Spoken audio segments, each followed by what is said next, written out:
Hey everybody, this is Steve Cooper with Balco. Welcome to Coop's Corner. I want to talk to you today about fire stopping for some large plastic pipes in gypsum wall construction. I've got a couple of different ways that you can accomplish this fire stopping. One of them is a tuck-in device where we use our joint strip to wrap around a 6-inch diameter pipe.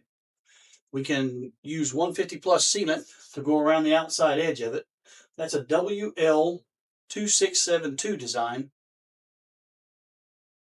Another way we can do this is just sealant only.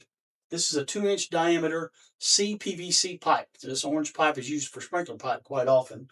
You can put 150 plus sealant around the fire stop opening there, and you don't have chemical issues with the compatibility between the sealant and the CPVC pipes. Very sensitive material. It can crack or melt if it has the wrong type of sealant placed against it. So this works really, really well together. All of the MetaCaulk products interact really well with CPVC. Another one is our intumescent sleeve. We have a couple of sizes. So we have a 2, 3, 4. So this is for 2-inch, 3-inch, or 4-inch pipe. It's a metal device that's got a fire stop sealant built into it, pre-cured, wraps around the pipe. There's a larger pipe version. We have a 6/8 sleeve, and this goes around 6 and 8-inch pipes, and it can be doubled up to actually go up to 12-inch diameter pipes. So you can just wrap with 2 of these together. Very easy to install. They just install with a pipe clamp or some kind of tape. It depends on what the listing says. So you can use any of those, but no mechanical fasteners are required. So this is a 6-inch diameter pipe with an insulation around it. So this is up to an 8-inch diameter total combination.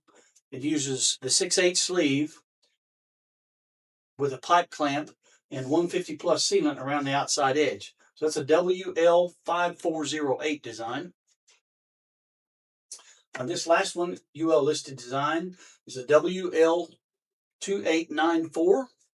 So this is actually tested with an elbow. You don't see this very often. Most of the time they just test the pipe size and then the diameter with an elbow is actually quite different. And so it sometimes requires an engineering judgment or something like that. But it doesn't require that with ours. Our intumescent sleeve is big enough to fit around that extra flange thickness. And you put it on with a pipe clamp, so no mechanical attachments. And you seal around it with 150 plus. These are all really, really good examples of how you can manage non-metallic pipes in a gypsum wall. Thanks again for visiting Coop's Corner, and we'll see you next time.